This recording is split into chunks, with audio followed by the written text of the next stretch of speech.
están aquí. ¿Cuántos estamos gozosos? Ajá. Amén. Gozosos de estar hoy aquí. Así que Dios es fiel, Dios es bueno.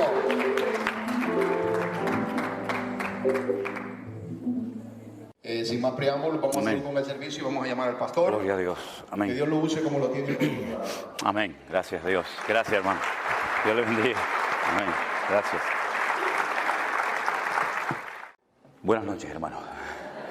Que el Señor les bendiga grandemente. Estoy muy contento de volver a verles a todos ustedes. Creo que hay gente esta noche aquí que no estuvo en el culto anterior. Era la primera vez que venían, ¿sí o no? A ver, ¿cuántos están aquí por primera vez que no nos habíamos...?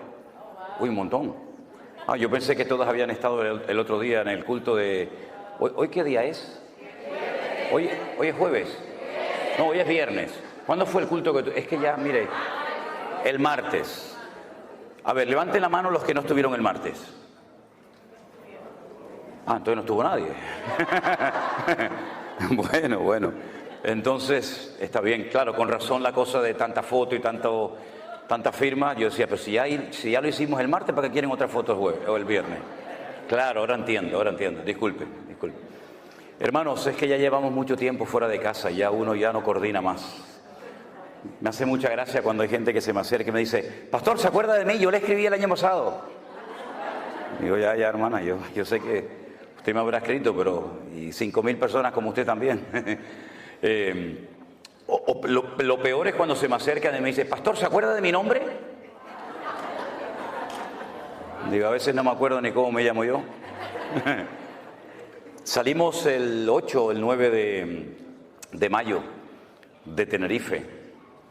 Viajamos a Madrid, allí cogimos otro avión, vinimos para Estados Unidos, hicimos escala en Nueva York. De ahí nos fuimos unos días a visitar a la familia de Elena, que lleva muchos años viviendo en Atlanta, en Georgia. Fuimos a visitar también a un tío, el único tío que le queda con vida a mi esposa, que ya está retirado, fue pastor durante muchísimos años. Él tuvo que salir de España cuando había persecución y se salvó de milagro. Se fue a Cuba a estudiar. Allí conoció a la que después sería su esposa. Y antes de aquellos años que después vinieron a Cuba, ¿verdad?, donde cambiaron tantas cosas, fue enviado por la Convención Bautista de Cuba como misionero a España. Y abrió diferentes iglesias en España, en el norte de España, en el sur, concretamente en una ciudad muy bonita, donde yo estuve en el ejército, estuve en la ciudad de Cádiz, y esa iglesia que él había fundado muchísimos años atrás, resulta que un día de paseo entro a esa iglesia y estaba allí Elena, que había ido de vacaciones a esa iglesia. Fíjate las vueltas que da la vida, ¿no? Cuando uno va haciendo la historia no es consciente, pero cuando uno mira hacia atrás se da cuenta de cómo las piezas han ido encajando perfectamente cada una en su lugar, ¿verdad? Y nada ocurre por casualidad, aunque no entendamos lo que está sucediendo, pero el Señor siempre nos sorprende gratamente, ¿no?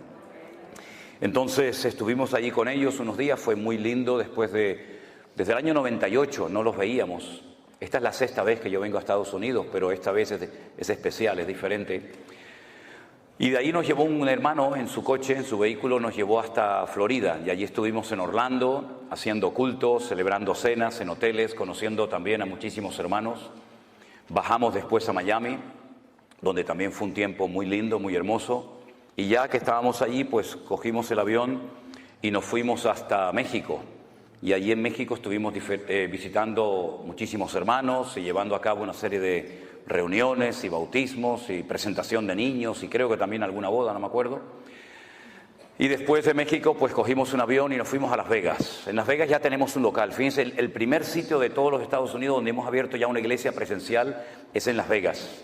Allá hay un grupo de hermanos en Sodoma y Gomorra, ya abrimos la iglesia. ¿Qué le parece? Donde abunda el pecado, sobreabunda la gracia. Ustedes no tienen iglesia en Las Vegas, ¿no? Nosotros sí les ganamos. No, broma. Y esto no es una competencia, ¿eh? Y después de Las Vegas nos fuimos en coche conduciendo un montón de horas hasta San Francisco. Nos encantó San Francisco. Me decía el hermano Jeremías, que es uno de los colaboradores, junto con otras hermanas que están aquí esta noche con nosotros, que qué quería conocer de San Francisco. Y le digo, mira, yo quiero conocer de San Francisco 2 sitios. Quiero ver el Golden Gate, el puente, que ahí hice un par de devocionales, no sé cuántos lo vieron. Estaba a la mitad nublado, estaba con niebla, pero me hacía mucha ilusión de estar allí, ¿no? En el puente de San Francisco, ¿no? Y le dije, mira, y a mí me hace mucha ilusión, incluso hasta si me dejas allá dormir, me quedaría. Dice, ¿a dónde quieres ir? Digo, a la isla de Alcatraz. Y me llevaron a la isla de Alcatraz. Fuimos a la isla de Alcatraz, impresionante, tremendo. Bueno, esas cosas que uno tiene, ¿no? Que te hace ilusión verla, todo aquello. Yo fui capellán de una cárcel en Tenerife durante 7 años y me siento muy bien en las cárceles de visita, ¿no? Me refiero, ¿no? Y después de ahí bajamos a Los Ángeles. Estuvimos en la iglesia del Pastor Arenas, que usted, pastor, lo conoce. Nos trató muy bien, su familia, la iglesia, extraordinario. Y de ahí ya cogimos un avión y nos venimos para acá. Y esta es la última parada del camino. Ya Dios mediante, el día lunes salimos rumbo a Madrid. Y en Madrid, después de unas horas, cogemos otro avión para Tenerife. Y ya la expectativa, porque mi hija mayor, que no ha venido con nosotros, Priscila, que algunos de ustedes a lo mejor conocerán, con su marido, pues están esperando su primer hijo y nuestro primer nieto. Yo no sé lo que se siente cuando uno es abuelo, pero bueno, ya veremos, a ver qué pasa. Ya veremos. Y estamos gratamente sorprendidos por todo lo que el Señor ha hecho. Yo tengo que admitir y reconocer y pedirles perdón a todos ustedes públicamente porque durante los días del confinamiento, cuando estábamos cerrados y yo creía firmemente que nadie nos estaba viendo ni escuchando, que estaba predicando a un salón de sillas vacías. Y varias veces tuve la tentación hasta de parar la predicación porque decía, Señor, ¿qué estamos haciendo aquí? ¿Quién nos está viendo? ¿Quién está escuchando? Me di cuenta de que en aquellos tiempos en los que atravesamos aquel desierto, porque aquello fue un desierto totalmente, ¿verdad? Nos dimos cuenta tiempo después de que el Señor estaba usando esas palabras, esos cultos, esos mensajes para ganar a miles de personas. Y ha sido una obra invisible, por lo menos para nosotros. Ustedes juegan con ventaja, ustedes nos ven a nosotros, saben si somos altos, bajos, si vamos bien vestidos, mal vestidos. Ustedes lo saben todo de nosotros. La gente me dice, oye, ¿cómo está fulano? ¿Cómo está mengano? Digo, ¿pero ustedes cómo saben eso? Y dice, nosotros lo sabemos todo. Yo no sé nada de nadie, pero ustedes lo saben todo de nosotros, porque lo contamos todo. Y nos hemos dado cuenta de que el Señor hizo una obra maravillosa. Para muchos el concepto en sí mismo de la iglesia virtual ya les choca, les sorprende, porque yo sé que no estamos habituados a hablar en esos términos, ni a ver el poder y el mover de Dios a través de las redes sociales como lo hemos visto y lo seguimos viendo cada día, pero realmente el Señor es increíble. Hemos cantado esta noche varias veces, cuán grande eres tú, cuán grande es el Señor. Y es que efectivamente nuestro Dios es mucho más grande de lo que tú te puedas imaginar. Ni nuestros cánticos, ni nuestras alabanzas, ni nuestros aplausos nos pueden hacer entender, por lo menos en este momento, mientras estemos en este planeta Tierra, lo grande y lo poderoso y lo magnífico que es nuestro Dios. Pero a la misma vez, ese Dios tan inmenso, tan indescriptible para el lenguaje humano, se ha reducido, por decirlo de alguna manera, se ha acercado a nosotros en forma de hombre, con carne y hueso, y habitó entre nosotros, y pudimos ver su gloria. Y cuando caminaba por las calles de Israel, partió el rumbo de la historia en dos. Mira que hubo grandes profetas en la antigüedad, ¿verdad? Podríamos hablar de Jeremías, de Isaías, de Daniel, pero ninguno de ellos se pudo comparar jamás a la personalidad, a la figura de nuestro amado y querido Salvador, el Señor Jesús. Porque Él, mis queridos hermanos, dejando toda la gloria, dice que se despojó y se anonadó. Esa es lo que dice la versión 1909, la nuestra Reina Valera del 60, en ese sentido no tradujo bien el término. Dijo que se despojó, pero yo me puedo despojar de la chaqueta, pero seguir vestido. Pero Él se anonadó, lo cual significa que se hizo nada, ¿verdad? Y tomando forma de siervo, podía haber tomado forma de rey, de conde, de duque, de marqués. Tomó forma de siervo. Y estando en la condición de siervo, de hombre, se humilló a sí misma hasta lo máximo, ya no podía bajar más.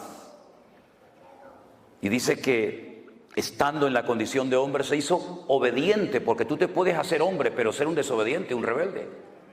Pero él optó a hacerse hombre obediente hasta la muerte, eligiendo la peor muerte de todas las que se han inventado por la raza humana, que es la muerte de cruz. ¿Qué les parece? Un descenso de la gloria al sepulcro. Pero a continuación dice el apóstol Pablo en la carta de los Filipenses: por lo cual, viendo este descenso, por lo cual Dios le exaltó hasta lo sumo y le dio un nombre que es sobre todo nombre, para que en ese nombre se doble toda rodilla de los que están en el cielo, en la tierra y aún debajo de la tierra, y toda lengua confiese que Jesucristo es el Señor. Den un fuerte aplauso a Él, aleluya. Ese es nuestro Dios, a Él la gloria en esta noche, aleluya. Pero aunque no voy a hablar de este tema, pero sí quiero, como me dijo el pastor Norris hace un rato, dice: puedes alargarte esta noche un poco más porque mañana es sábado y la gente no trabaja. Entonces dije: esta es la mía. Esta es la mía, amigo. Se hizo siervo, pero es que no todos los siervos en la Biblia eran iguales. Hay diferentes tipos de siervos en la Biblia. Estaba el que se llama el ecónomo.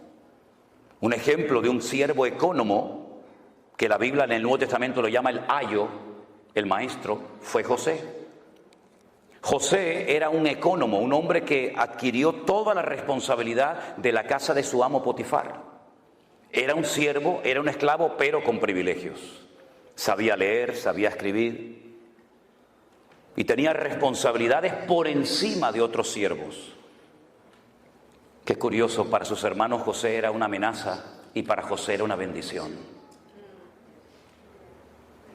¿Cómo es posible que a veces tú para algunos hermanos seas un peligro y para los inconversos seas un instrumento tremendo en las manos del Señor, verdad? Unos lo venden y otros lo compran. Y él fue un ecónomo, un hombre que marcó una diferencia en Egipto, y toda la administración económica de todo el imperio cayó sobre sus manos, porque era un siervo, pero un siervo ecónomo. Pero cuando Moisés escribe la ley, habla de un tipo de siervos que se llaman los doulos, que son los esclavos de amor. En la ley de Moisés había una ley que decía que cada cierto tiempo, cuando llegaba el año de jubileo, todos los esclavos tenían que ser puestos en libertad y las deudas se perdonaban. Usted me debe dinero a mí, llegaba el año de jubileo, ya no me debes nada. ¿Se imaginan si el Fondo Monetario Internacional cada 70 años le perdonara a todas las naciones de la tierra, a toda Latinoamérica, a toda África, las deudas que tienen? El mundo sería una maravilla, habría igualdad. Los ricos no serían cada vez más ricos, ni los pobres serían cada vez más pobres, ¿verdad? Habría una justicia distributiva y todos podríamos vivir en paz y sin la presión de no poder pagar ni siquiera los intereses de una deuda que jamás de los jamases se va a poder pagar. En Israel había una ley que era justa. Todas las deudas tenían que perdonarse cada 70 años. Y Jesús la mencionó en el Padre Nuestro: perdónanos nuestras deudas como nosotros también perdonamos a nuestros deudores. Viene del año de jubileo. Y se le daba la posibilidad a los esclavos de irse, de empezar una vida nueva como ciudadanos libres. Pero corría la posibilidad, y de hecho ocurrió en varias ocasiones, esclavos que renunciaban voluntariamente a su libertad. Y para que sus amos no fueran acusados de explotadores, lo que hacían cuando un esclavo quería permanecer por el resto de su vida como esclavo, por amor y no por presión, su amo lo llevaba a la puerta de la ciudad donde se celebraban los juicios y las reuniones importantes y se tomaban los acuerdos, incluso hasta por escrito. Y delante de la presencia de 2 o 3 testigos de los ancianos de la ciudad, se le horadaba la oreja y se le ponía un zarcillo, se le ponía un pendiente. Y cuando tú veías a un hombre por la calle, hoy en día no, porque hay hombres que se ponen zarcillo y no saben ni lo que hacen más bien el ridículo, ¿no? Pero en aquellos días, cuando a un hombre se le ponía un pendiente, la gente decía: mira, este hombre pudo haber sido libre y rechazó a su libertad por amor a su amo. El tercer tipo de esclavo que había era el upereta, que es el que se menciona en el texto de Filipenses que les acabo de mencionar, tomando forma de upereta, tomando forma de siervo. Era el siervo de siervos, el que estaba en el escalafón, en el nivel más bajo, para limpiarle los pies a la gente que venía a la casa de sus amos. Eran los que los romanos ponían abajo en galeras, en aquellos barcos de remo que cruzaban el Mediterráneo, y allí bajabas pero no subías. Allí te encadenaban y morías reventado. Allí no había vacaciones, no había misericordia, no había descanso. Allí el que bajaba no subía. Por eso Pablo dice, Cristo bajó, pero Él subió hasta lo más sumo, porque el Padre lo elevó, ¿verdad? Después estaba el ayo. El ayo es el que menciona Pablo. Dice que la ley, la Torá de Moisés fue nuestro ayo, es decir, fue como un instrumento que nos llevó para conocer a Cristo. Y una vez que conocimos a Cristo, la ley ya dejó de cumplir su función, ¿verdad? Y el ayo era el siervo culto que sabía leer, que sabía escribir, y se utilizaba para entrenar al heredero. Y dice que mientras el heredero estaba bajo el ayo era superior a él, pero cuando el heredero crecía, ya el ayo no tenía ninguna función, ninguna razón de ser. Entonces vemos cómo en la Biblia hay distintos niveles, pero no solamente de servicio, sino también hay niveles de fe. Había personas a las cuales el Señor le decía, grande es tu fe. En todo Israel no he encontrado a nadie que tenga tanta fe como tú. Pero sin embargo a otro de sus discípulos le dijo, hombre de poca fe, ¿por qué dudaste?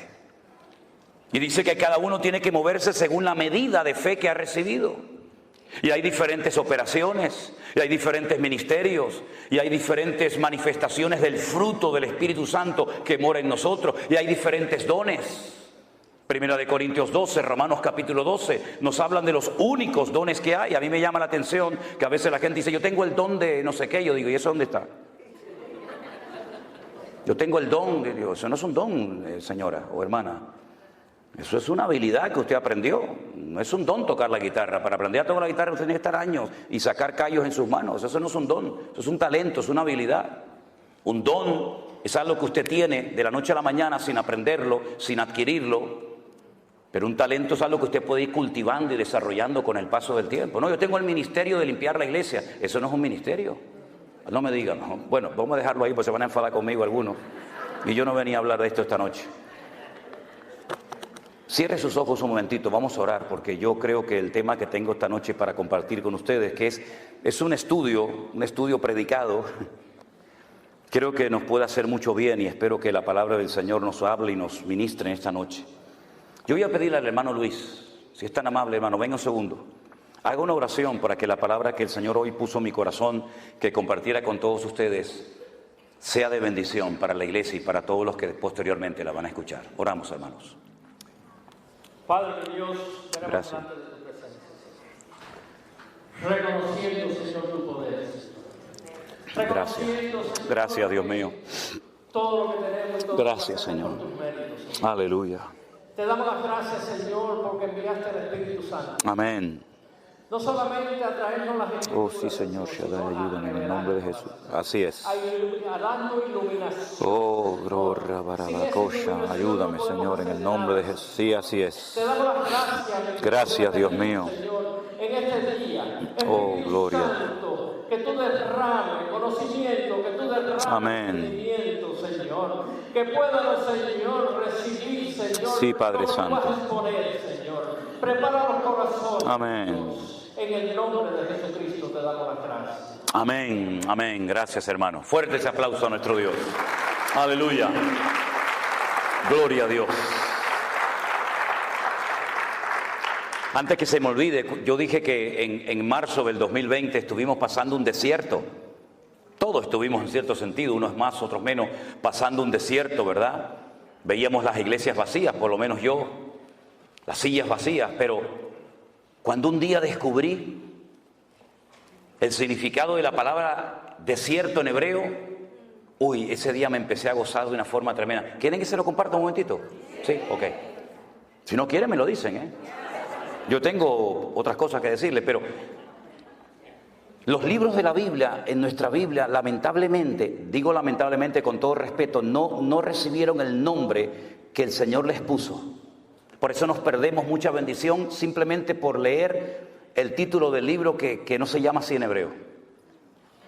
Tenemos un libro que se llama el libro de Números. Y uno dice, bueno, números, sí, porque hubo un censo. No, pero espere. El libro de Números en la Biblia se llama el libro de Bamidbar. Diga conmigo, Bamidbar. Significa literalmente en el desierto. El libro de Números en hebreo se llama en el desierto. Bamidbar. Y usted dice, bueno, ¿y? Pero escuche, hay 3 letras dentro del concepto, dentro del término Bamidbar o desierto, que significa hablar. Dabar, la palabra dabar, el verbo dabar es hablar. Anile daber, atale daber, dabar es hablar. Y la palabra hablar está en el desierto, lo cual quiere decir que el sitio donde más habló el Señor fue en el desierto. Así que cuando esté atravesando un desierto, dele gloria a Dios, porque es el lugar donde más habló el Señor. Más que en Canaán, habló en el desierto. Gloria a Dios. Bueno, ahora nos vamos al libro de Bereshit, que es el libro del Génesis. Bereshit tiene 6 letras y son la unión del verbo bara, shit. Bara es el verbo crear, no hacer, crear. Shit es el número 6 en hebreo. Creó 6. Y en el libro de Bereshit o en el libro de Génesis, en el capítulo 9, se relata una historia muy, muy interesante.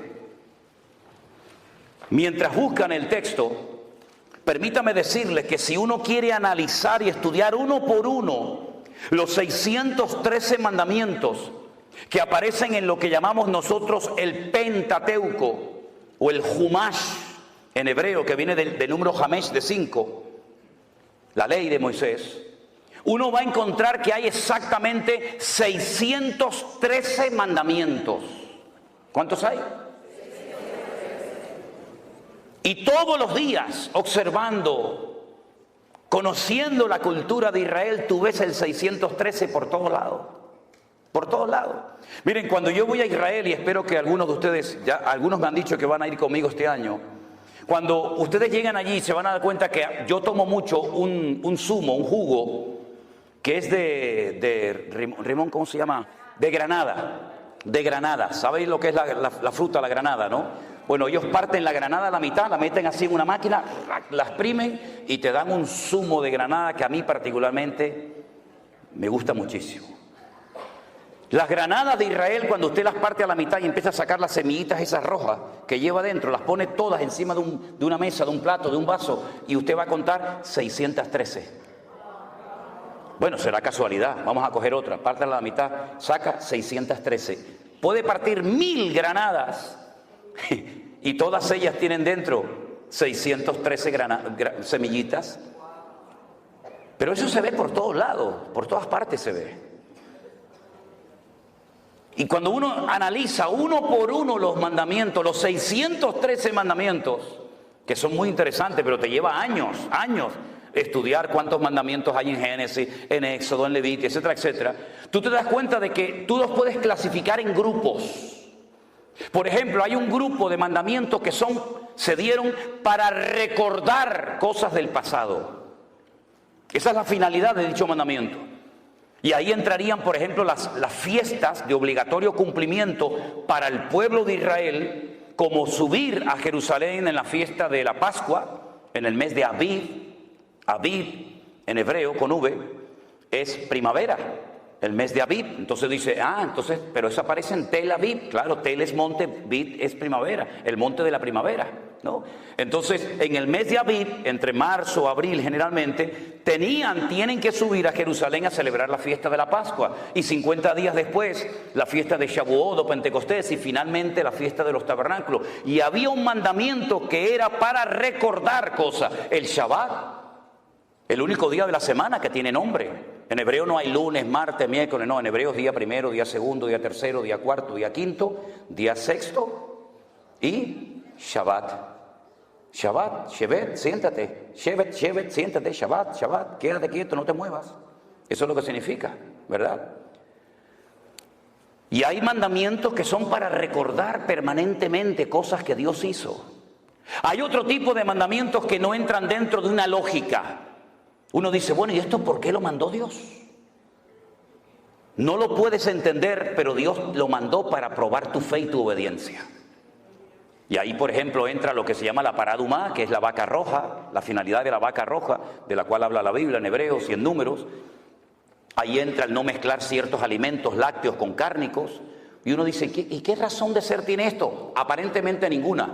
Pero Dios está probando tu fe y tu nivel de obediencia. Luego hay una gran clasificación de mandamientos que se llaman lo tasé. Dígalo conmigo, lo tasé. No hagas. Cosas que no se pueden hacer. No matarás, no cometerás adulterio, no andarás por tu pueblo chismorreando, etc. No se hace, no se hace. Son los mandamientos lo tasé. Ellos lo llaman lo tasé o mandamientos negativos. Y luego hay un gran sector de mandamientos que lo llaman ta'asé. Si lo ta'asé es no hagas, ta'asé, ¿qué es? Ahí está. Mira, ya saben hebreo, fíjate tú por dónde. Cosas que tienes que hacer. Hay cosas que tenemos que hacer y cosas que no tenemos que hacer. Entonces, cuando tú vas a la palabra de Dios, te encuentras que hay muchas cosas que el Espíritu Santo inspiró a los autores de la Biblia para que viéramos ejemplos a no imitar. No se escribieron para que tú hagas lo mismo, no. Se escribieron como advertencia para que tú no hagas ni digas lo mismo que dicho personaje hizo o dijo. Y hay otras parábolas, otras historias, otros relatos que se narraron y se escribieron para que nosotros siguiéramos el ejemplo e hiciéramos exactamente lo mismo. ¿Cómo podemos saber si lo que voy a leer es algo que tengo que hacer o no tengo que hacer? Por el resultado que produjo. Y en el libro del Génesis, capítulo 9, hay una historia de algo que no se tuvo que haber hecho, pero se hizo. Y el Señor la registró en las páginas de su palabra para que tuviéramos un ejemplo de algo que no tenemos que hacer los creyentes bajo ninguna circunstancia. Génesis 9, versículo 18. Dice la palabra así: y los hijos de Noé que salieron del arca fueron Sem, Can y Jafet. Punto y coma, pon ahí, ¿sí o no? Y ahora me da una información, de los tres me da una información que no me da con el primero ni con el tercero. Me dice, y Can es el padre de Canaán. ¿Por qué no dice el versículo? Bueno, y fulano de tal es el padre de... No solamente de Can, solamente destaca. ¿Se dan cuenta? Sem, Can y Jafet destaca que Can es el padre de Canaán. Por algo será, lo vais a ver ahora. Versículo 19. Estos tres son los hijos de Noé y de ellos se llenó toda la tierra. Toda la raza humana desciende de ellos.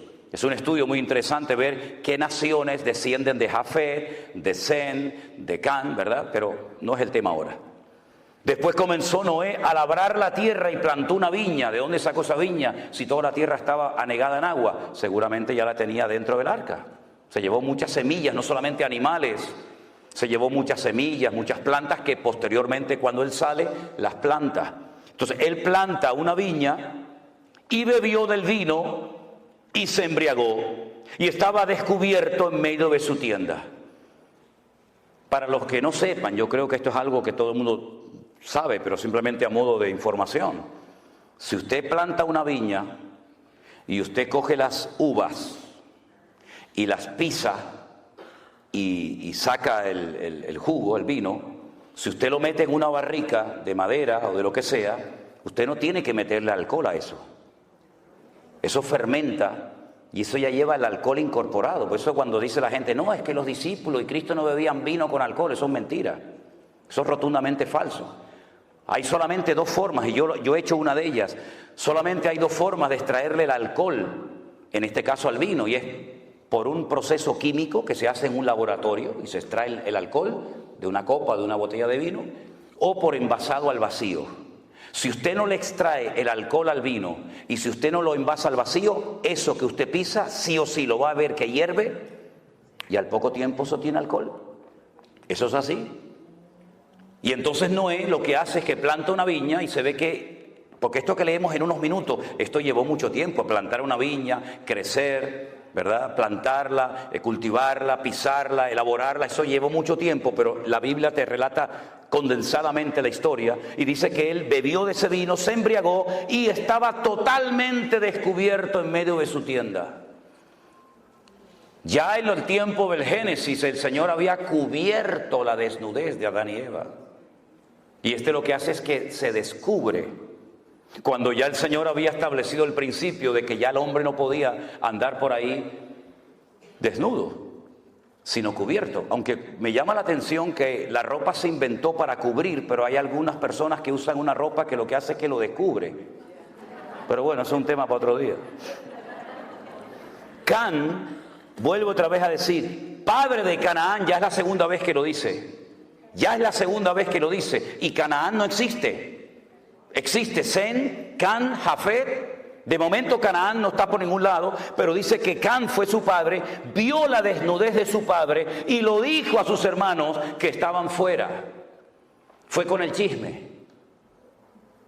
Fue con el cuento a sus hermanos. Oye, papá está borracho, está desnudo en la tienda. ¿Y por qué no te callas la boca y lo tapas? Para que no se entere nadie. ¿Por qué estás divulgando? ¿Por qué estás extendiendo esto? ¿Esto qué edificación va a traer a la familia? Ninguna. Tápalo, cúbrelo y que haya la boca y aquí no ha pasado nada. Pero no, él va, divulga, cuenta el chisme a sus hermanos. Y entonces sus hermanos, Sem y Jafet, tomaron la ropa, la pusieron sobre sus propios hombros y andando hacia atrás, cubrieron la desnudez de su padre, teniendo vueltos sus rostros y así no vieron la desnudez de su padre. En el texto en castellano, en español es imposible captar esto, pero si usted lee este texto en hebreo, el texto nos da a entender que Can intentó hasta abusar sexualmente de su padre.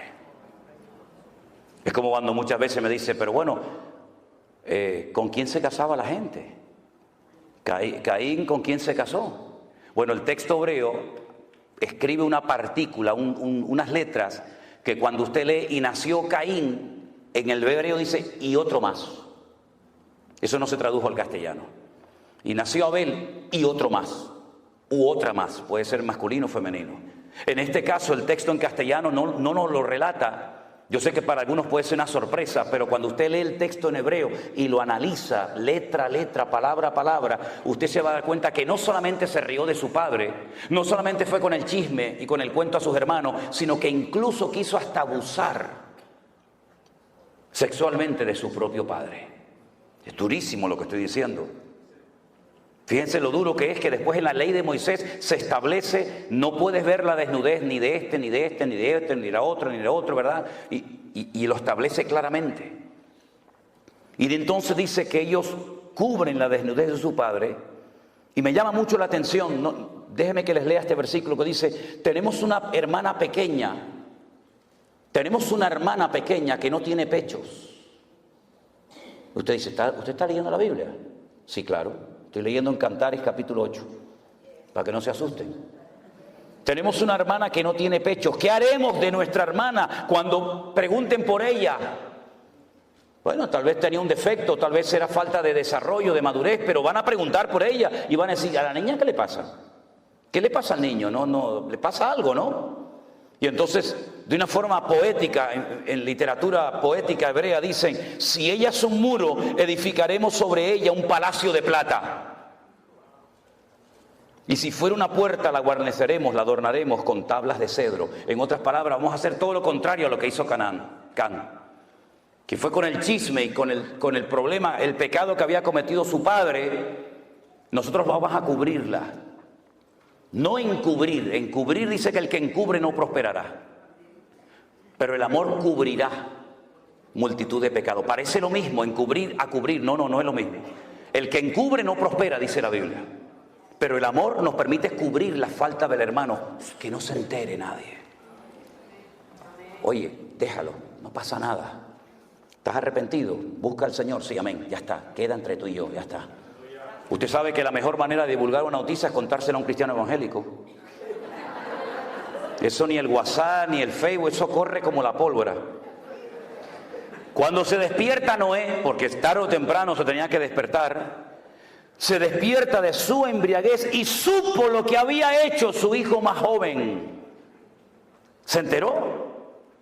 Y entonces hace Noé algo, dice algo que no es un ejemplo a seguir. Ya dije antes que hay ejemplos a no seguir, a no imitar, y ejemplos a imitar. Y en este caso, cuando este hombre se despierta, sale de su embriaguez, dice: maldito sea Canaán.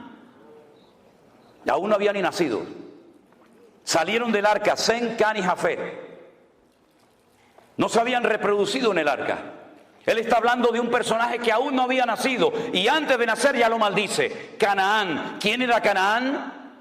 El hijo de Can, por consiguiente el nieto de Noé. Lo maldice, y la maldición es la siguiente: siervo de siervos serás a tus hermanos. No vas a levantar cabeza nunca, vas a ser un criado, un siervo de todo el mundo.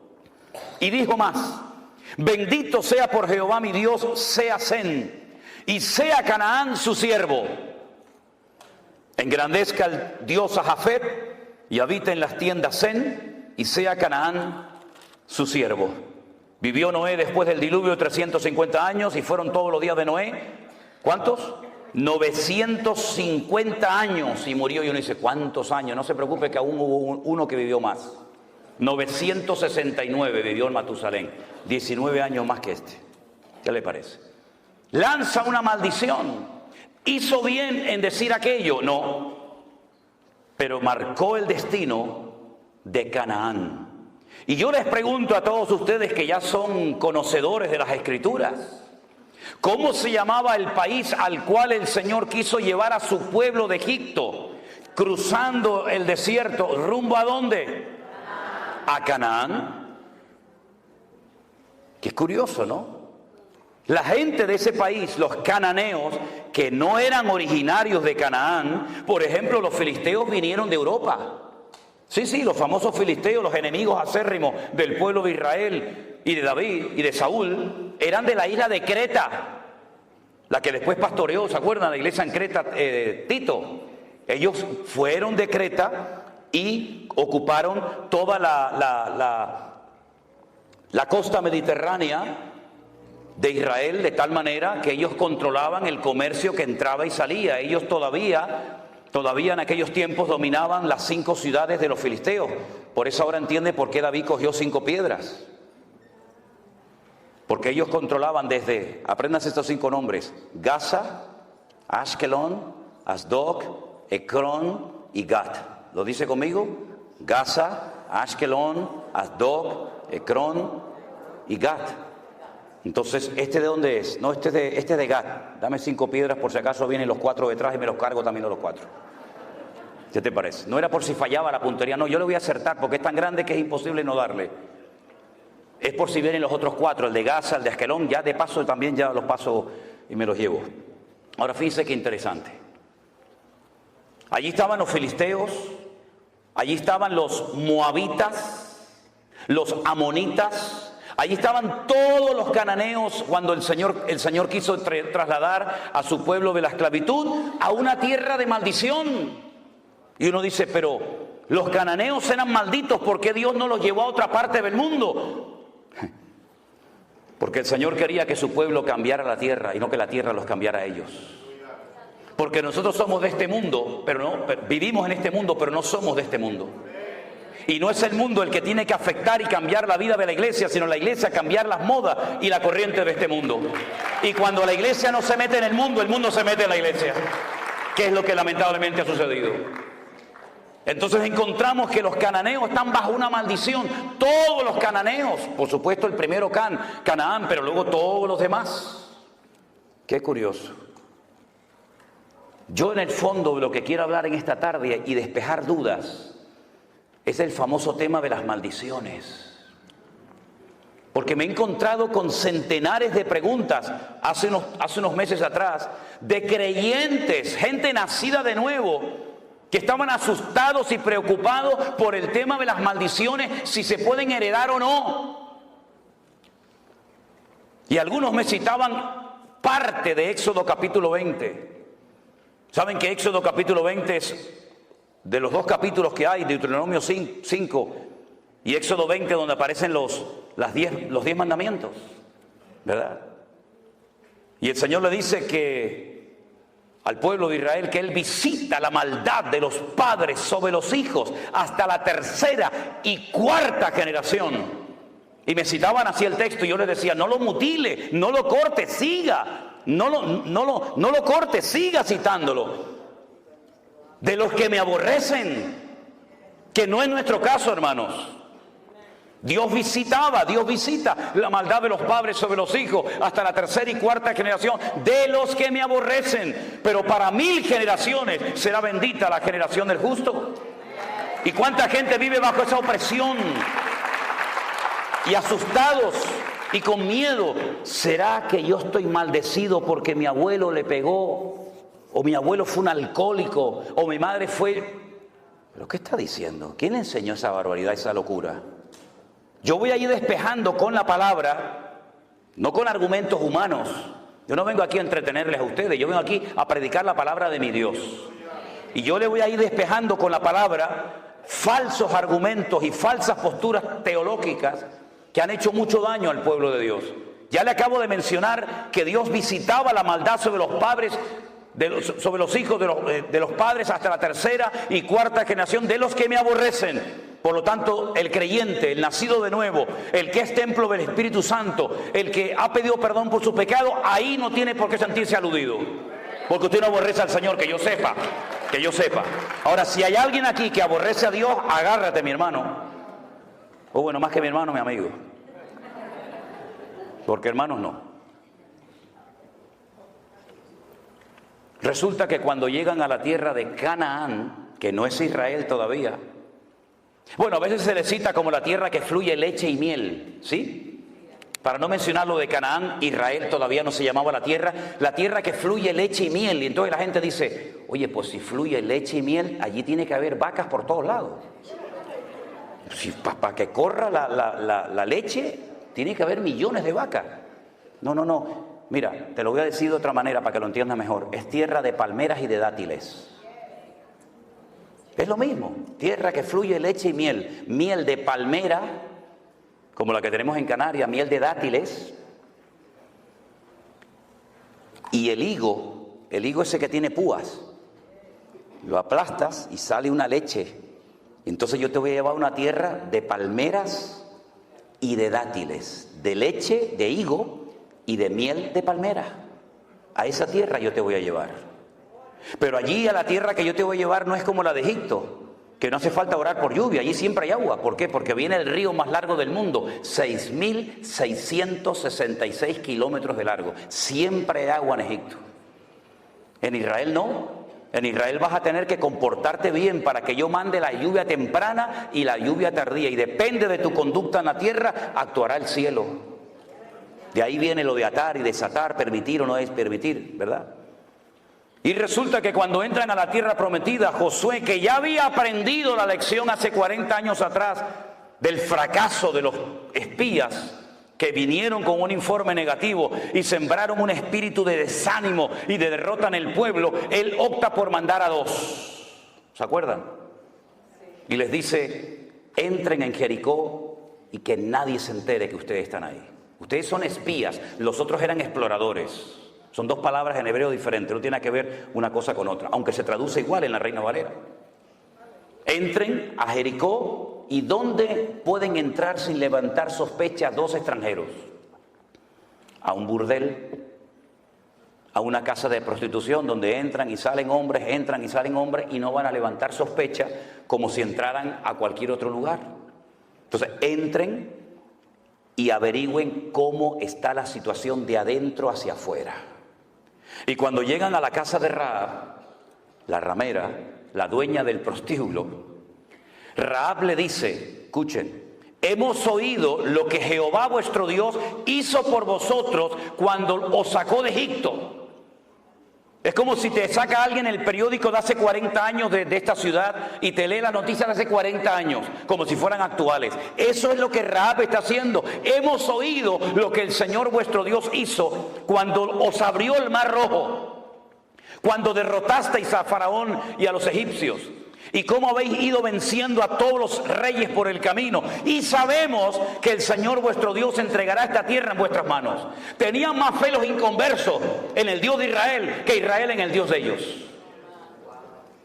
Y entonces ella pide clemencia, pide misericordia. Por favor, no me matéis, porque esta ciudad yo sé que va a ser entregada en vuestras manos. Ahora, hay un dato curioso en el libro de Josué que dice que Rahab vivía entre muro y muro.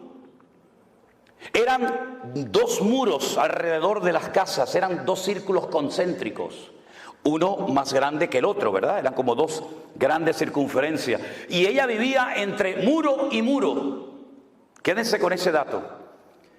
Ellos le dicen, si tú no le cuentas al rey de Jericó que hemos estado aquí y que nuestros soldados están al otro lado del Jordán, y cuando vayan a Israel conmigo van a ver Jericó, Jericó todavía existe, la ciudad de las palmeras, y van a ver allí el río Jordán, y enfrente van a ver otro país que hoy en día se llama Jordania. Eso es un país inventado, eso no existía, eso en la Biblia es Moab.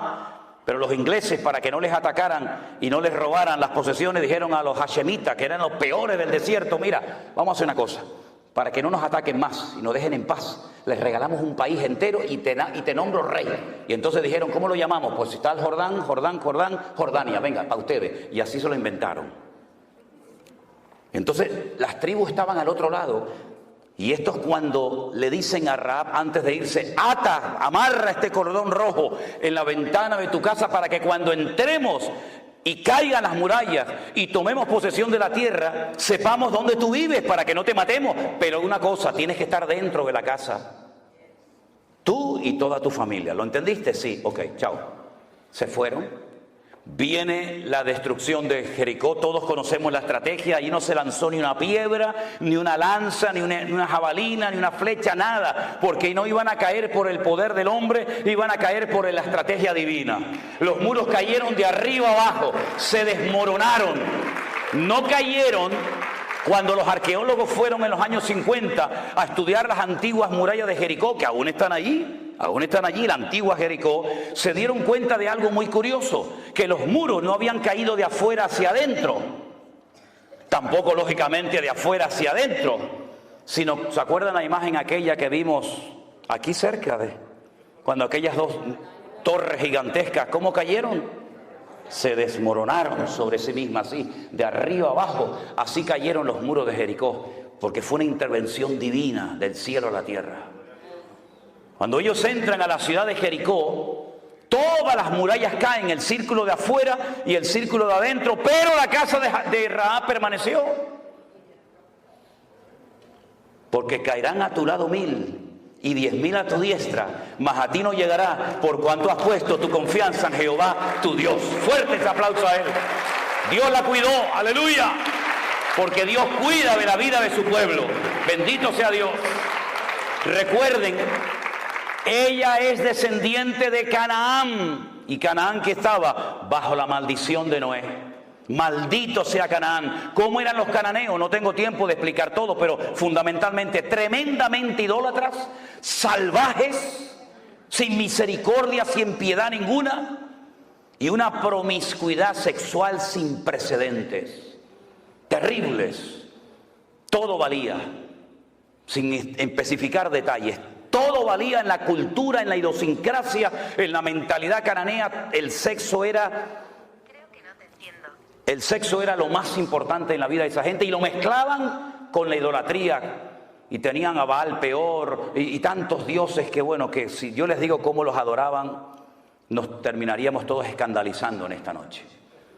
Esta mujer se convirtió, diríamos en un término cristiano para que nos entendamos, y ella dice en la Biblia que se casó con uno de los espías, que se llamaba Salmón. No que se casó con un pescado, a ver si me entiende.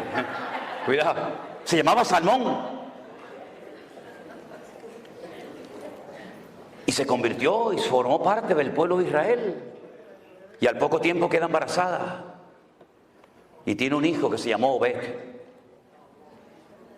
Y Obed crece y tiene un hijo que se llamó Booz. Y Booz se casó con Ruth y tuvo un hijo que se llamó Obed, Isaí, David, Judá y todas las tribus de Israel, y uno ve que aquella maldición que venía desde los tiempos del diluvio se cortó definitivamente hasta el punto que en la genealogía de Mateo capítulo 1 aparece Rahab como antepasada del rey David y como uno de los antepasados del Señor Jesucristo. ¿Por qué? Porque Él rompe toda maldición y ahora nos lleva de gloria en gloria, de victoria en victoria y de triunfo en triunfo en el nombre del Señor. Él cortó la maldición de Noé. Lo único que lo puede cortar es una genuina y auténtica conversión a Cristo. De modo que si alguno está en Cristo, nueva criatura es. Las cosas viejas pasaron, he aquí todo es hecho nuevo. Y dice Ezequiel capítulo 18, verso 19, venga conmigo, ¿tiene su Biblia a mano? Ezequiel capítulo 18, verso 19. Mire lo que dice la palabra de Dios. ¿Por qué no leen algunos de estos textos? Parece que los arrancaron de sus Biblias. Si dijereis, ¿por qué el hijo no llevará el pecado de su padre? A ver, que me lo expliquen, ¿por qué? Porque el hijo hizo según el derecho y la justicia. Guardó todos mis estatutos y los cumplió. De cierto vivirá, que fue lo que hizo Rahab. Era una mujer bajo la maldición de Noé, estaba maldita. Pero ahora ella se ha convertido, guarda los estatutos del Señor, cumple la palabra y dice, y de cierto vivirá. El alma que pecare, esa es la que morirá. El hijo no llevará el pecado del padre, ni el padre llevará el pecado del hijo. La justicia del justo será sobre él y la impiedad del impío será sobre él. ¿Cuántos dicen amén? En otras palabras, ahora entienden la absurda pregunta que los discípulos en Juan capítulo 9 le hacen al Señor cuando ven a un ciego de nacimiento y le dicen al maestro: Señor, explícanos esto, para que este muchacho naciera así, en esta condición que nunca ha visto, porque hubo gente que vio y perdió la vista y la recuperó. Pero hubo personas como este de Juan capítulo 9 que nunca había visto. Entonces explícanos, Señor, ¿quién pecó, este o su padre, para que este haya nacido ciego? Siempre especulando, siempre tratando de buscarle las cuatro patas al gato, ¿verdad? Siempre tratando de buscarlo, ¿verdad? De complicarnos la vida. Y el Señor le dice: no, no es así. No es que pecó ni este, ni su padre, sino que este nació ciego para que la gloria del Señor hoy se manifieste en él. Y veáis que hay poder en el nombre del Señor para cambiar vidas y desgracias. Y cuando Juan, que estaba allí, oye esta explicación, y el Señor le pone en su corazón escribir un evangelio, lo hace de una forma extraordinaria, magistral. Él dice que, lo dice incluso en el evangelio que escribió, que muchas cosas hizo el Señor y muchas cosas dijo el Maestro que no todas se escribieron. Él dice, dando su opinión personal: pienso que si se hubieran escrito todas las cosas que dijo e hizo el Señor, no cabrían los libros en el mundo. Pero estas se han escrito para que creyendo en Él tengáis vida eterna. Y entonces lo que hace es que analiza y ve todo el ministerio de Jesús. El hombre más cerca del corazón de Dios en el Antiguo fue David. Y el hombre más cerca del corazón de Cristo en el Nuevo fue Juan. El único que le dijo: ¿quién es, Señor? Yo no te voy a entregar. Todos dijeron: ¿quién? ¿Seré yo? ¿Seré yo? ¿Seré yo? Yo no sé que yo sé que no soy. ¿Quién es, Señor? El único que se recostó sobre Cristo y oyó el latido del corazón del Maestro. Él vio todos los milagros del Señor Jesús, todos. Incluso se llevó a María, su madre, como encargo en la cruz, ¿se acuerdan? Las conversaciones que habrá tenido con ella. Pero entonces él dice: de todo lo que el Señor hizo, yo voy a escoger 7 solamente. Y no lo llamó milagros, lo llamó señales, marcas en el mundo espiritual. Y entonces en el capítulo 2, 4, 5, 6, 6, 9, 11... Él es como si tuviéramos 7 cámaras de filmación, 7 cámaras de vídeo grabando en esta noche aquí, y después juntáramos todo el material de las 7 cámaras, la que está allá arriba, la que está por los costados, la que está enfrente, juntáramos todo el material y lo pudiéramos ver. La pregunta es: ¿cuál de las 7 proyectó la verdad? ¿Aquella? ¿La de la izquierda? ¿La de la derecha? ¿Cuál de las 7 cámaras grabó la verdad? Todas, desde diferentes puntos de vista. Unos de atrás para adelante, unos de adelante para atrás, unos de arriba abajo. 7 visiones diferentes de la misma escena, del mismo culto. Eso es lo que hace Juan. En el capítulo 2 dice, yo estuve allí cuando le dieron agua y él la convirtió en buen vino. En un vino excelente que dejó al catador, al maestresala, con la boca abierta diciendo, pero ¿qué has hecho? Has guardado el mejor vino para el final. Cuando el bueno se pone al principio y después ya cuando están ya que no disciernen de derecha a izquierda, le pones el malo. Pero tú lo has hecho al revés. Es que lo mejor está por venir, mi hermano. Y entonces muestra el Señor de la calidad.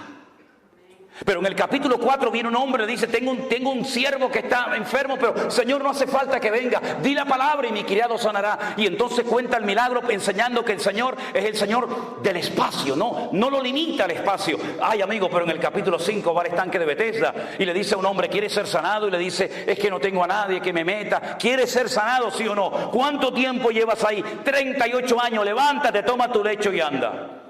Y es el Señor del tiempo. No lo limita el tiempo ni el espacio.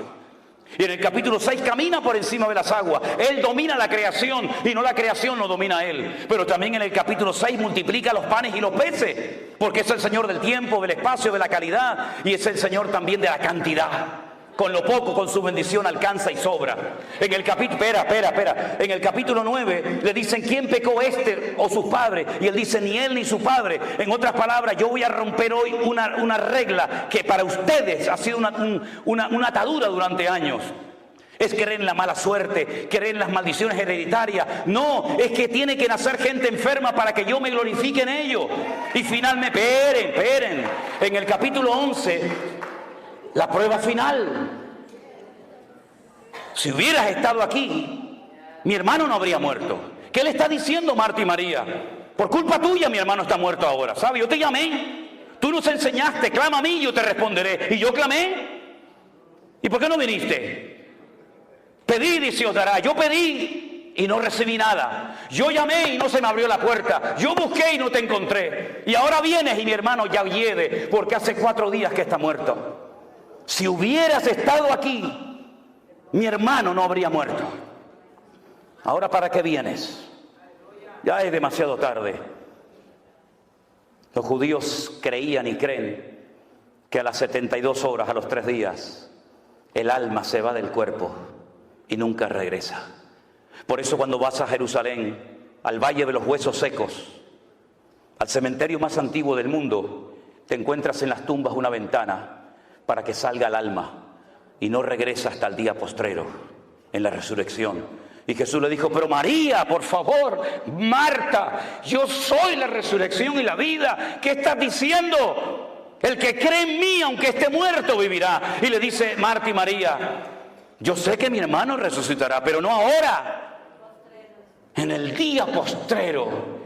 Es una fe a largo alcance, pero no la sabes acercar a tu realidad, a tu vivencia personal de ahora. Mucha fe en el cielo, mucha fe en la gloria, mucha fe en la nueva Jerusalén, pero ahora eres incapaz de creer que Dios hoy te puede sorprender con un milagro. Vamos al cementerio y dice, Lázaro, sal fuera. Y yo he estado en la tumba de Lázaro. Me metí dentro de la tumba de Lázaro y quise probar por mí mismo lo que dice la Biblia, que lo llamó a gran voz. Me metí dentro de la tumba de Lázaro, que no es así en horizontal, sino es como una escalera así como bajando. Y cuando estaba bien abajo en la tumba le dije, antes de entrar a los de arriba, gríteme con toda su fuerza. Y no se oye nada. Y menos con una piedra, que en este caso ya no está. Pero el Señor lo llamó y Lázaro salió fuera. Entonces en esos capítulos 2, 4, 5, 6, 6, 9, 11, usted puede ver que no hay nada ni nadie que detenga al Señor. ¿Por qué? Porque Él es el Rey de Reyes y Señor de los Señores. Apláudele ahora si quiere a Él. A Él toda la gloria, a Él la honra, aleluya. Él lo cambia todo. Él lo cambia todo. Rahab llegó a ser antepasada del mismísimo rey David. Dejó la prostitución, dejó la mala vida. Llegó a ser antepasada del Señor Jesucristo. Porque no importa lo que tú hayas hecho o cómo te hayas comportado, el Señor perdona y olvida. Hay creyentes que ni perdonan ni olvidan. Pero nuestro Dios siempre, al corazón arrepentido, al contrito y humillado, tú no despreciarás. ¿verdad? Y ese es nuestro Dios. Es un Dios que torna toda maldición en bendición. Dice Gálatas capítulo 3, verso 10. Vengan conmigo. Gálatas capítulo 3, versículo 10.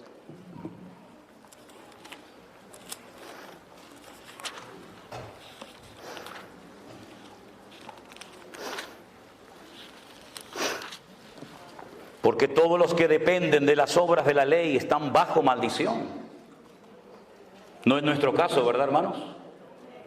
Los que dependen de las obras de la ley están bajo maldición. ¿Por qué? Porque la ley dice: maldito todo aquel que no permaneciera en todas las cosas escritas en el libro de la ley para hacerlas. ¿Usted quiere vivir según la ley? Inténtelo. Vaya, ya empiece. Si usted es capaz de cumplir una ley perfecta de 613 mandamientos, siendo un ser humano imperfecto, finito y limitado, inténtelo. Pero le digo de antemano que no lo va a poder conseguir nunca. Nunca lo va a poder cumplir, porque si quisiera incluso hoy en día decir: yo prefiero vivir según la ley y no según el cristianismo, según el evangelio, hay más de 430 mandamientos que no va a poder cumplirlos porque no hay templo en Jerusalén, y todos ellos dependen de que hay templo en Jerusalén. Pero si quiere intentarlo, allá usted. De nada le sirve poner las 2 velitas encendidas el Shabbat, de nada le sirve ponerse un kipá en la cabeza. Yo siempre le digo a los hombres: ¿usted quiere vivir según la ley? Sí, hermano. Ok, ¿ya se circuncidó? Ay, no, hermano, eso no me lo diga. Digo, entonces usted, esto no vale. Por las obras de la ley ninguno se justificará delante de Dios, dice la Biblia. Es evidente, porque el justo por la fe vivirá. Sadik emunató yihyeh, dice el texto hebreo. Sadik, el justo, emunató, por su fe, yihyeh, existirá. Una cosa es vivir y otra cosa es que tu propia existencia dependa de tu fe. Es mucho más profundo. La ley no es de fe, sino que dice: el que hiciere estas cosas vivirá por ellas. Pero Cristo nos redimió de la maldición de la ley, hecho por nosotros maldición, porque escrito está: maldito todo aquel que es colgado de un madero. Para que en Cristo Jesús la bendición de Abraham alcanzase a los gentiles